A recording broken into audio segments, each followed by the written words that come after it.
when you look at the game last week, probably one of the things that I'm pleased with is our guys were able to overcome some early adversity. Thought our sideline did a really good job of staying locked in.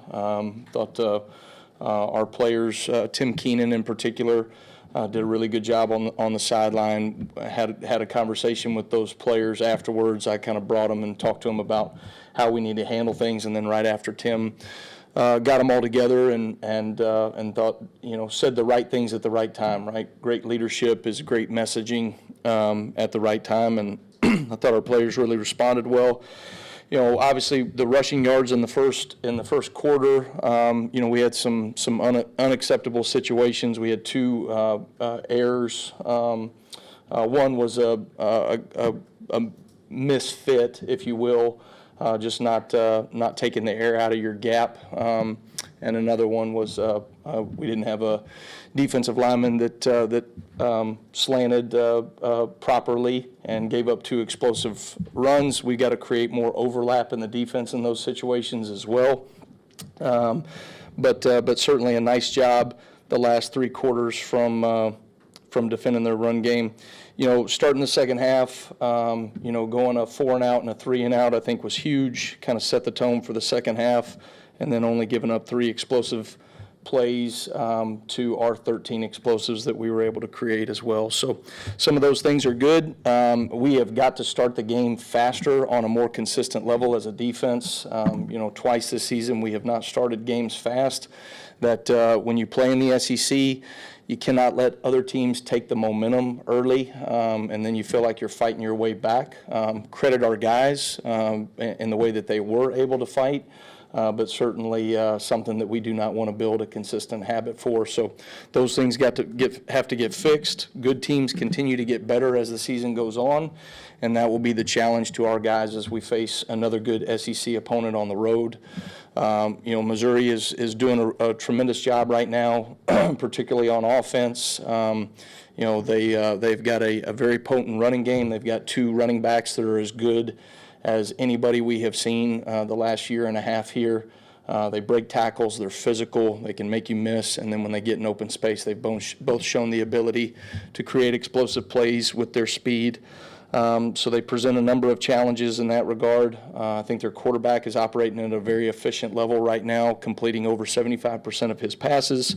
They do a great job of mixing in their run and pass game, and they're very complementary in their play action game and make things look the same as well. And so certainly there's a lot of great things that you see from their offense. It'll be a great challenge for us. It's a faster week being an 11 a.m. kick.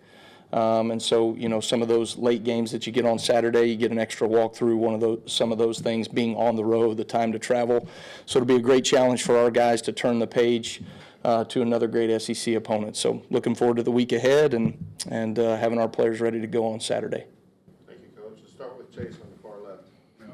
Yeah, 2, if I may. One, I want to ask you about London Simmons. Made a couple plays against Vanderbilt, but really didn't get a whole lot of snaps, so it was kind of a flash there from him. And then also with Missouri in terms of their block, and what do they do up front to spring Ahmad Hardy that y'all need to deal with in practice? Yeah. I thought, London continues to show up and does a good job. When you're going in a game where, you have some early adversity, like we talked about, you want to try to keep, your older experienced players in the game. And certainly, when you look at rotations, there's times where our offense did a really good job of staying on the field. We won the time of possession battle, and so typically you're just naturally going to have more of your starters in the game. And so, Tim was doing a really good job in that situation, and sometimes you're just not going to pull him out as much. But London, certainly, when you go back and you watch the tape, has earned the right to get more playing time, and certainly this week I would imagine you're going to see more snaps from him. When you look at Missouri's offensive line, I think they've got great scheme.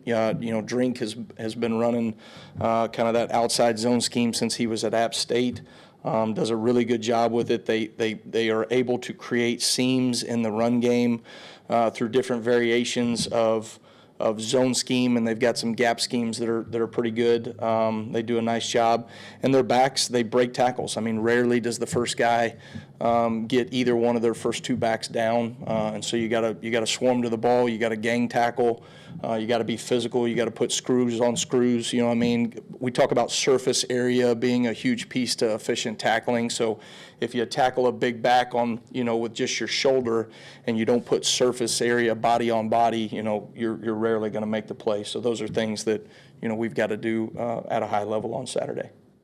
Let's go to Charlie on the right side. I know you kind of talked about their run game a little bit, but just with Ahmad Hardy specifically, what stands out about his game? Yeah, all the things that I just said. I think he's a fantastic back. I think he is very physical. I think he has great patience in the run game. Does a really nice job of making either the first guy miss or breaking the tackle.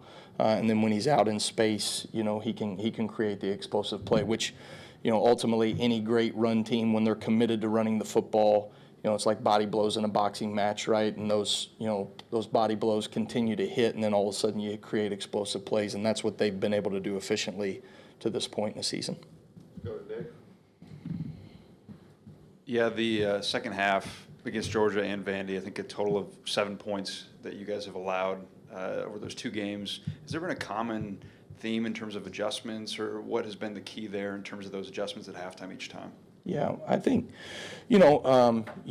especially early on in the season, you get a feel for what a team is trying to do. So they've put a body of work on tape, but then specifically for you, for our team, how are they attacking us? And I think, our staff has done a really good job. Our players have done a really good job of taking, really since the Florida State game, of taking the adjustments that we have made on the sideline and at halftime and applying them to the next drive and next series. And if we'll continue to do that, we will make it hard for people as the game goes on, right, to be an efficient offense. And so that's something that we're doing a really good job right now. I think the level of communication for our team, especially being in year two as a defense, just the understanding of coaches is very seamless when we get in there at halftime. The adjustments, we're very efficient with it right now. The communication to the players goes out through position coaches, and then I bring those guys all in and kind of give them the overarching theme. Again, hit the high points of the things that we need to make sure we defend so we can make people play left-handed. So whatever it is that they show, we are going to make sure that we take away those top 1, 2, 3 things in the game and then see if they can beat us with option 4, 5, and 6. Go to Katie on the left side. Justin Jefferson was named SEC Defensive Player of the Week. Just what did you see from him on Saturday, and then really how have you seen him take advantage of this extra year he was able to get? Yeah, certainly. I remember when it was sometime around maybe Thanksgiving or something like that when we found out that he was going to have a chance to be eligible. Maybe it was later than that, actually, when I think about it, maybe in December. But that was a special moment. I remember calling Chuck Morrell, at that time, and that was big because we were looking for linebackers out of the portal. In fact, I think it was December. But certainly we were all excited, and I got a chance to call him and let him know that he was going to get to come back for another year because you knew he was going to affect, have a great impact on our defense, in this season. And certainly, Saturday was a great example of that. Justin has a great feel for, just instinctive tracking. He can track the ball really well. And then obviously, he's a very physical player. He is a very fast player. He can create, he can take space away out of ball carriers. Did a really good job. We work creating takeaways every single practice at the beginning of practice, and you talk about a textbook. You show exactly what he did in practice that week and exactly what showed up on game day of stripping that ball loose. Well, we do that over and over and over again, and it's just so rewarding, right, for those players to be able to show that, hey, it showed up on game day, right, in a very critical moment. And so very proud of him and the effort that that he's bringing and the energy he's bringing to our defense. And I think he'll continue to build off of those things. Let's go to Joe in the back left. Coach, what makes the shovel pass such a challenging concept to defend? Yeah, it is. It's a really challenging concept. I mean, we got hit on it last year against Vanderbilt. It showed up in a couple of different games last year. as well. Florida State tried it against us, and we were able to knock it out in that situation. Some of it is there are certain calls that are better against the shovel, and some that aren't. And it's a challenge because when you get teams that run shovel plays on third down, you almost have a decision to make with your defensive ends. Are you just gonna play on the line of scrimmage and not try to affect the quarterback, or are you gonna do certain things, to try to create some overlap? We had I think one of the plays we had a chance to be able to defend it better than what we did. One of the other plays I thought I made a really tough call for our guys in that situation. But it's a play. I've told you guys this before. Whatever you put on tape, you're going to have to answer for, right? And that's a play that we're going to have to continue to answer for. We work it probably more than we should. So it's disappointing that we gave 2 of them up. But at the same time, you kind of have to ask, what are you willing to live with a little bit? And I'm not saying that we're going to give up shovels for the rest of the season. I'm okay with that, all right? I don't want our fans hearing that. But what I do want our people to understand, right, is like you have to affect the quarterback. And our ability to affect Diego Pavio is what won us the football game. And so sometimes, right, you're going to have those situations where, their counterpunch to that was a shovel play every now and then. We got to do a better job defending it, but certainly there's going to be times where you got to make sure you keep the main thing, which is affect the quarterback in the passing game. Go to Colin, front left. Hey, Kane. Well, when you look at Missouri in game plan, what kinds of things carry over in terms of defending the run? Like, whether it's against Bo, option play, things like that. What kind of carries over? What are you encouraging your guys to look at? Do you mean like from the first 5 games to what carries over to this game? I'd say from specifically last, like what worked last week in run defense heading into. Yeah, gotcha. Well, I think anytime you defend like 1+ quarterback option style systems, right, where the quarterback has a chance to, run the ball, there's an element of discipline, right, that you have to play with across the board.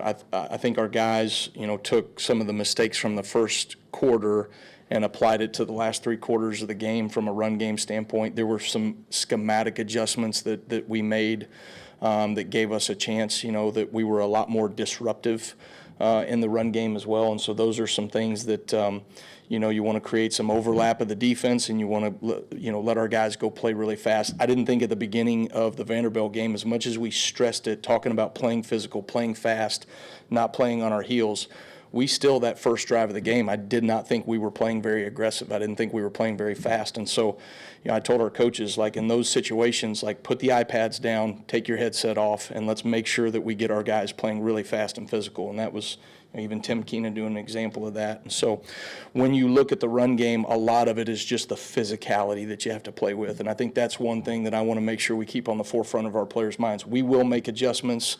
We will have game plans going into each week and what each opponent in the SEC gives us. But at the end of the day, the physicality and violence that we have to play with is the reason why we were able to knock out the run Saturday, and that has to continue. All right, let's finish up with Alex right in the middle of the room. Sab was able to make a play, obviously, on Saturday. With Sab and Lawson, given the extended amount of time they were out, what have you sort of seen from them as we've gotten further into the season as far as where they are? Yeah, I think you look at both those guys, they're continuing to take steps in the right direction. There is an element to, I said it a second ago, good teams get better. Good football players get better as the season goes on. And certainly when you're coming off of an injury, there is a certain level of adjustment period, right, and getting back into the swing of things. I like, Keon is playing at a faster level week in and week out. Deontay, all the communication pieces. Sometimes he doesn't make the play necessarily, so it doesn't show up to you, but to our defense, structurally, all the things that he gives us from a communication standpoint, anticipation, alignments, and getting our guys in position to go execute. I think he's doing that at a really high level right now. And so, I'm excited about those 2 guys. I'm excited about a number of guys in our defense.